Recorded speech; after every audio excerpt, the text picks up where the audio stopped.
আসসালামু আলাইকুম। আমার নাম মোহাম্মদ নাইম কিবরিয়া স্বাধীন। তো আজকের এই ভিডিওটা বানানোর একটা উদ্দেশ্য হচ্ছে যে আমি 2 থেকে 3 দিন আগে একটা নিউজ দেখলাম যে ফাহাদ ফয়সাল নামের এক ভাই 46তম বিসিএস পরীক্ষা অ্যাটেন্ড করতে পারে নাই, তার 10 মিনিট লেটের কারণে তারা ঢুকতে দেয় নাই হলে। তো এই জন্য সে রাস্তায় গড়াগড়ি দিয়ে কান্নাকাটি করতেছে, বেশ হায়তাশ করতেছে। যদি আমার পরীক্ষা ছিল গতকাল, তো এই জন্য আমি নিউজটা ঠিকমতো দেখতে পাই নাই। গতকাল পরীক্ষা দিয়ে আসার পর আমি একটু ইউটিউবের বিভিন্ন নিউজ চ্যানেল ঘাটাঘাটি করলাম যে আসলে বিষয়টা কী। তো ঘটনাটা রাজশাহীর। তো রাজশাহীতে উনি 46তম বিসিএস, এটা ওনার লাস্ট বিসিএস ছিল যতদূর আমি শুনছি। যে ফাহাদ ফয়সাল নামের এক ব্যক্তি, সে 10টায় পরীক্ষা 9:40 কেন্দ্রের দিকে গেছে, এই জন্য সে ঢুকতে পারে নাই। অপরাধ, তার 9:30 ভিতর ঢোকার কথা ছিল, 10 মিনিট দেরি হয়ে গেছে, এই জন্য সে পরীক্ষা দিতে পারে নাই। ঠিক আছে, তো আমি আর একটু নিউজ ঘাটাঘাটি করলাম যে কী হয়েছে। বাংলাদেশে মোটামুটি 81 জন পরীক্ষার্থী এই বিসিএসে 46তম বিসিএসেই ঢুকতে পারে না লেটের কারণে। আর এক জায়গায় দেখলাম অ্যালায়েন্স স্কুল বা কোথায়, এটা কোন টাউন অ্যাকচুয়ালি আমি জানি না, সেইখানে 4 মিনিট 9:34 পৌঁছাইছে, তো 4 মিনিট দেরির কারণে বেশ কিছু শিক্ষার্থীরা ঢুকতে দেয় নাই। এক শিক্ষার্থী, সে যে ম্যাচের সাথে কথা বলতো যে কেন ঢুকতে দেবে না, 4 মিনিট রয়েছে মাত্র, তো দু একটা কথা বলার কারণে ম্যাচের তারা বলতেছে যে আপনারা আমি জেলে দিব, আপনারা আমি হ্যান ত্যান করতে পারি। কেন? অ্যাজ এ স্টুডেন্ট বাদ as a human being, as a মানুষ, বাংলাদেশের নাগরিক হিসেবে সে এইটুকু জিজ্ঞেস করতে পারে না যে ভাই লেট হয়েছে, একটু ঢুকতে, একটু রিকোয়েস্ট তো করতে পারে যে ভাই ঢুকতে দেন, পরীক্ষা লেট হয়েছে, আমরা 1-2 বছর অনেক কষ্ট করছি, 4টা মিনিটই তো লেট হয়েছে, একটু ঢুকতে দেন। এমন তো না যে পরীক্ষা শুরু হয়ে গেছে বা কিছু। তো এই লেটের কারণে ঢুকতে দেয় না। এই যে 1 ঘন্টা আগে ঢুকতে হবে হলে বা আধা ঘন্টা আগে ঢুকতে হবে, এই নিয়মটা হচ্ছে মূলত প্রশ্ন ফাঁসের ভয়ের কারণে। যে প্রশ্ন ফাঁস হয় নাকি, যে পরীক্ষা দিতে আসতেছে লেট করে, কেন আসতেছে, হয়তো প্রশ্ন পেয়ে গেছে যার ফলে সে প্রশ্ন দেখে আসতেছে, সব উত্তর টুকলি করে নিয়ে আসতেছে, তারপরে পরীক্ষা দিতে পারবে, তার টিকে যাবে সে। তো এই যে প্রশ্ন ফাঁসের বিষয়টা, আপনারা যে অথরিটি, আপনাদের নিজেদের ভিতরেই তো গোলাযোগ ভাই। আপনারা প্রশ্ন ফাঁসের ভয়তে এই সিস্টেম করতেছেন, তার মানে আপনাদের ভিতরেই তো অনিয়ম চলতেছে, তাই না? যে পরীক্ষার্থী আসছে 10 মিনিট হোক 4 মিনিট হোক, যে সেই পরীক্ষার্থীর দোষ, সে 10 মিনিট বা 4 মিনিট লেটে আসছে, অথচ আপনারা যে ভয়তেই টাইমটা দিয়ে দিয়েছেন যে প্রশ্ন ফাঁস হইতে পারে, যে এই শিক্ষার্থী প্রশ্ন পাইতে পারে, আপনাদের ভিতরে অনিয়ম, সেটা আপনাদের কোনো সমস্যা নাই। ওই শিক্ষার্থীর দোষ 10 মিনিট, আমি মানতে শুনে 10 মিনিট লেট করছে, বিভিন্ন কারণে লেট হইতে পারে। আপনারা, আমি কমেন্ট সেকশনে দেখলাম আপনারা কমেন্ট করতেছেন যে এই বেটা, তোর পরীক্ষা, তুই বিসিএস দিতে আসছিস, এইটুকু জ্ঞান নাই তোর, এত বড় হয়েছিস যে 10 মিনিট লেট কেন করবি, ইন টাইমে পরীক্ষা দিতে আসবি, এটসেট্রা এটসেট্রা। বিষয় হচ্ছে ভাই, আপনার সাথে আমি একটা জিনিস শেয়ার করি। আমার গত ফেব্রুয়ারি 25 তারিখ মেবি, আমার এক্সাক্ট ডেট মনে নাই, আমার পরীক্ষা ছিল জাহাঙ্গীরনগর ভার্সিটিতে। 3:15 পরীক্ষা ছিল। আমি হচ্ছে বাগেরহাট জেলার স্টুডেন্ট। বাগেরহাট জেলা, আমি জন্ম এখানে আমার, আর এটা হচ্ছে স্মল টাউন।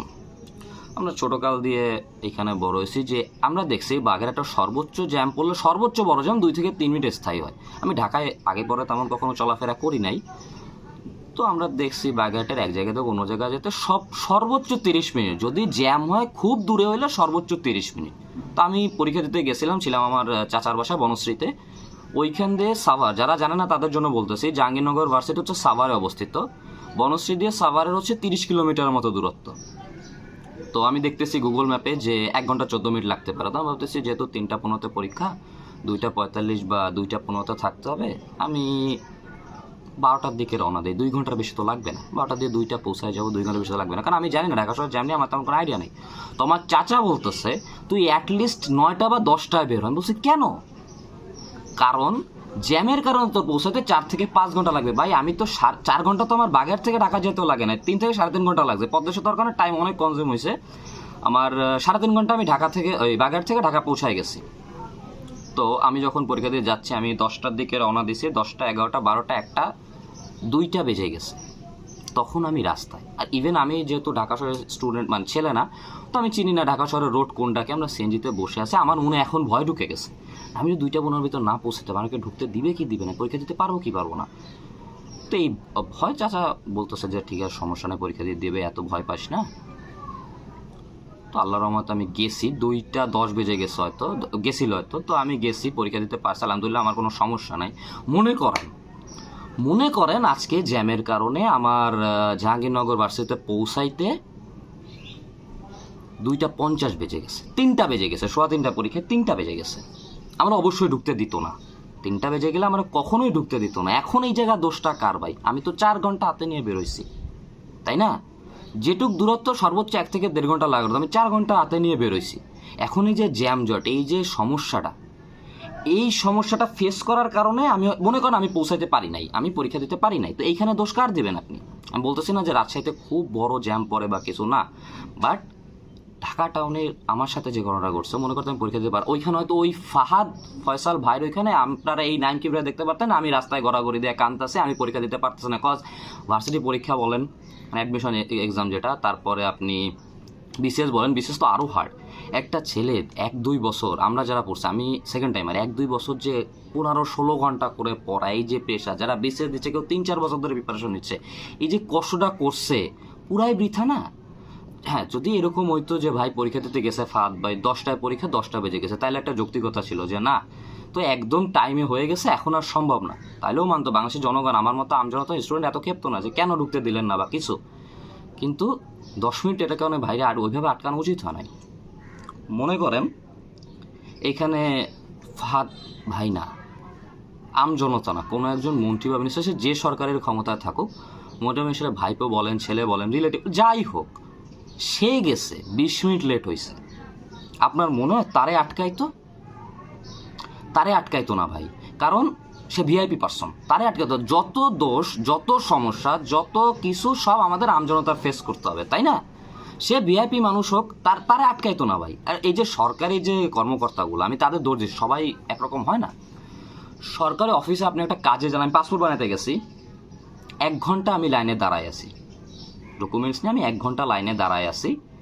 আমার সামনে, আমি নাম উল্লেখ করব না, আমাদের বাগেরহাটেরই বেশ প্রভাবশালী একজন ব্যক্তি, সে গেছে, সে মাত্র তার এসি গাড়ি দিয়ে নামছে, ভিতরে ঢুকছে, তার লাইনে দাঁড়াইতে হয় নাই, সে গিয়ে ডকুমেন্টস চেক করায় দিছে, তারা ছবি তুলতে পাঠা দিছে। আমরা যে 1 ঘন্টা দাঁড়ায় আছি, আমাদের সময়ের মূল্যটা কই, তাই না? আমরা এই রোদের ভিতরে এই কষ্ট করে 1 ঘন্টা দাঁড়ায় আছি, সেটা কোনো মূল্য? উনি আসছে, ওনারে পাঠায় দিছে, 1 মিনিটও দাঁড়াইতে হয় না ওনার। ইভেন ওনার কর্মচারী ডকুমেন্ট চেক করাছে, উনি যে রুমে বসে আছে। এইটা কি? ফাহাদ ভাইয়ের ক্ষেত্রেও সেম কাহিনী। এখানে যদি অন্য কেউ হইতো যে সেরকম প্রভাবশালী ব্যক্তি, তারা অবশ্যই পরীক্ষা দিয়ে ঢুকতে দিত, উনি আমজনতা, এই জন্য ঢুকতে দেন। আমি বলতেছি না যে ফাহাদ ভাই 100% কারেক্ট, ওনার লেট হয়েছে ভাই, যে কোনো কারণে হয়তো লেট হয়ে গেছে, যেভাবে উনি হাই উতাস করছে, অ্যাটলিস্ট পরীক্ষা দিতে মানে আপনাদের এমন কোনো ক্ষতি হইতো না। ম্যাজিস্ট্রেট বলেন, পুলিশ বলেন, যেই আটকাইছে, উচিত ছিল মানবিকতার খাতির হলো না ঢুকতে দেওয়া। 10টা বাজে তো যে না পরীক্ষা শুরু হয়ে গেছে, আপনি তারপর আসেন, তাহলে একটা কথা ছিল, আপনার এখন ঢুকতে দেওয়া সম্ভব না, পরীক্ষা শুরু হয়ে গেছে। 10টা মিনিটের কারণে, আরে অন্য জায়গায় দেখলাম যমুনা টিভিতে নিউজটা অ্যাভেলেবেল আছে যে 81 জন পরীক্ষার্থী ঢুকতে পারে নাই অ্যালায়েন্স স্কুলে, যে 4 মিনিট লেটের কারণে। এইভাবে আটকানোর কোনো মানে ছিল না, পরীক্ষা দিতে ঢুকতে দেওয়া উচিত ছিল। তারপরও আমি এখন এই জায়গায় বসে চিল্লাই যা করি, ফাহাদ ভাই যাই করুক, সময় তো আর ফিরে পাবে না। আমি দোয়া করি আল্লাহ তৌফিক দিক ফাহাদ ভাইয়ের জীবনে ভালো কিছু করার। আর আমাদের মতো ইয়াং জেনারেশন না দেশে থাকতে চান। আপনারা বলেন কি যে দেশে উন্নতি হতে চান, কীভাবে উন্নতি ভাই? যারা ইয়াং জেনারেশন আমাদের মতো, যারা পড়াশোনা করে, তারা অধিকাংশ ম্যাক্সিমামের ধারণা দেশ থেকে বাইরে চলে যাওয়া। কারণ এই যে কারণগুলো, এগুলো তারা ফেস করে কষ্ট করে পারতেছে না। দেশের বাইরে যদি অনেক কষ্ট করতে হয়, তাও তারা খুশি অ্যাটলিস্ট দেশ থেকে বাইরে। ভাই দেশের প্রতি যে অনেক, এটা আপনারা সৃষ্টি করতেছেন ভাই। আমাদের মনে দেশের প্রতি যে ক্ষোভ, এটা আপনারা সৃষ্টি করতেছেন। এই যে বিষয়টা, অনেকে বলতেছে যে ওর গেছে ও লেট করছে, আমাদের কি ভাই? এটা আজ বাদে কাল আপনার সাথে হতে পারে, আপনার ছেলের সাথে হতে পারে, আপনার কোনো রিলেটিভের সাথে হতে পারে, হইতে পারতো। তো মানবিকতার খাতিরে হলেও ভাই পরীক্ষা দিতে উচিত ছিল। আল্লাহ দেয় নাই ওনারে আর সেই তৌফিক, কি করা যাবে?